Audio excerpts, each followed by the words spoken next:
Bonjour, bienvenue à tous pour ce webmag numéro 13 du mois de mai 2019 de Ensemble pour Romo.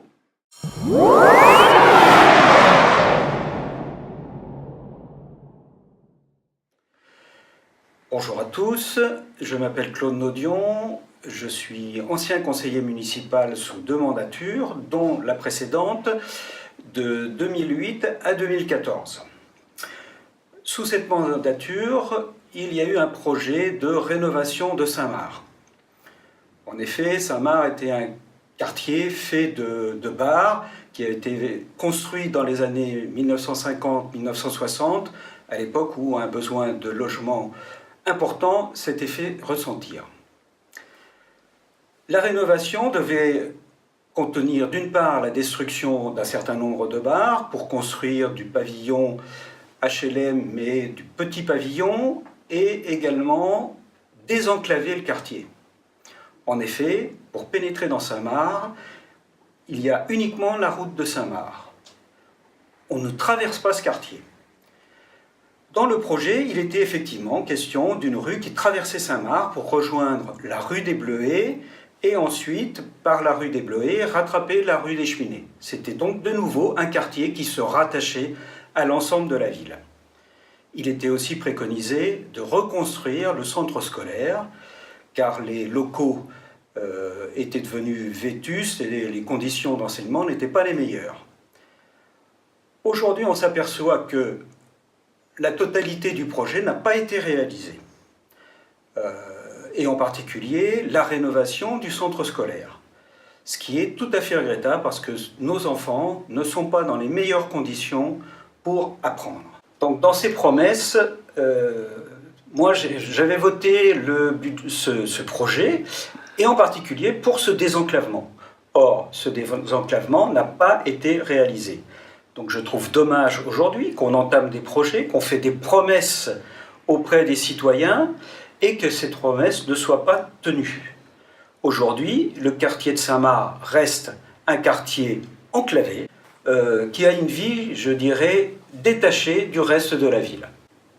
Donc, quand une municipalité fait des promesses, vote un projet en conseil municipal, il doit aller jusqu'au bout.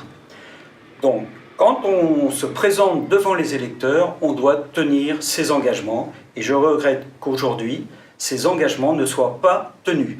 Et pour terminer, je vous dirais que je m'inquiète beaucoup du projet sur les Favignoles, dans la mesure où on a commencé un projet sur Saint-Marc, on ne l'a pas terminé, donc peut-être que sur les Favignoles, on commencera un projet et on ne le terminera pas.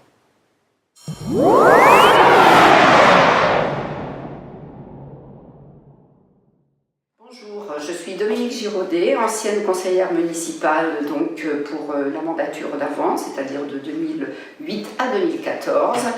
Aujourd'hui, je suis vice-présidente de l'association Tous Ensemble pour Romorantin et j'ai plus particulièrement en charge les ateliers pour préparer notre programme en vue des élections municipales de 2020.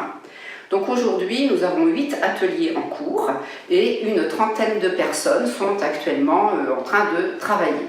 Donc bien sûr, nous avons plusieurs ateliers, notamment celui qui concerne l'urbanisme, le transport et le développement donc économique. Le transport aujourd'hui est vraiment laissé à l'abandon puisqu'il est pratiquement inexistant.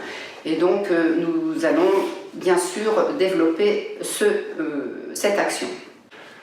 Donc un autre angle de travail également important pour nous, c'est notamment la santé, la petite enfance, la jeunesse en règle générale, et puis bien sûr tout ce qui concerne les personnes âgées.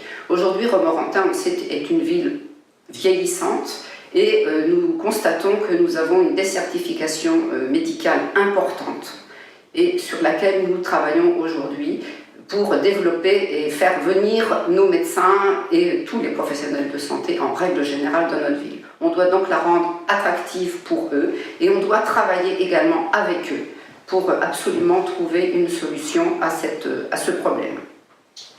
Après, nous travaillons également bien sûr sur la sécurité, la voirie, le stationnement qui aujourd'hui sont en cours de voirie en cours de réflexion, mais restent notamment des choses à faire, à mettre en place au niveau du stationnement. Il faudrait arriver à avoir des modes de stationnement plus homogènes qui aujourd'hui ce n'est vraiment pas le cas.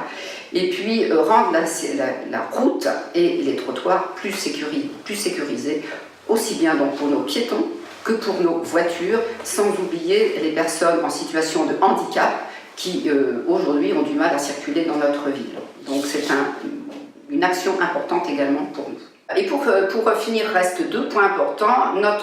J'en parlais tout à l'heure, la jeunesse, la petite enfance. Il faut, comme le disait préalablement Claude Naudion, il faut que Saint-Marc soit vraiment terminé et l'école de Saint-Marc doit être vraiment réhabilitée. Ce sujet a d'ailleurs été abordé en conseil municipal lors du dernier conseil qui a eu lieu. Donc vraiment c'est quelque chose à développer et également pour nos tout petits, leur donner des endroits sécurisés et qui puissent profiter des structures qu'on pourrait mettre en place pour eux.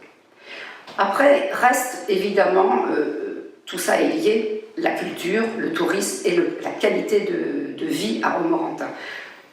Cet atelier travaille beaucoup aussi dessus, puisqu'il faut absolument rendre notre ville attractive si on veut que toutes nos actions préalables que je viens de vous développer puissent voir le jour. Donc il y a un gros travail de fait aujourd'hui pour arriver à rendre notre ville de Romorantin plus dynamique, plus attractive pour tout le monde. C'est un sujet très très important. Donc voilà ce que je voulais vous dire sur nos ateliers aujourd'hui. Bien sûr, notre programme est aujourd'hui bien avancé et nous vous attendrons évidemment en septembre pour le préparer, septembre-octobre, pour vous le présenter. Et puis nous comptons sur vous pour que vous puissiez venir nombreux, échanger et toujours améliorer ça. Nous restons également à votre disposition toujours sur nos permanences du samedi matin de 10h à midi, place de la Paix. Et puis aussi une chose qui a été très importante pour nous, c'est lors de notre Assemblée Générale du mois de novembre, nous avons créé des tables rondes où là, il y a eu vraiment beaucoup de propositions qui nous ont aussi aidés pour construire notre futur programme. Je vous remercie.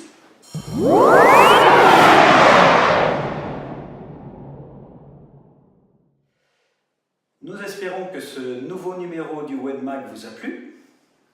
Et nous vous donnons rendez-vous au mois de juin. À très bientôt.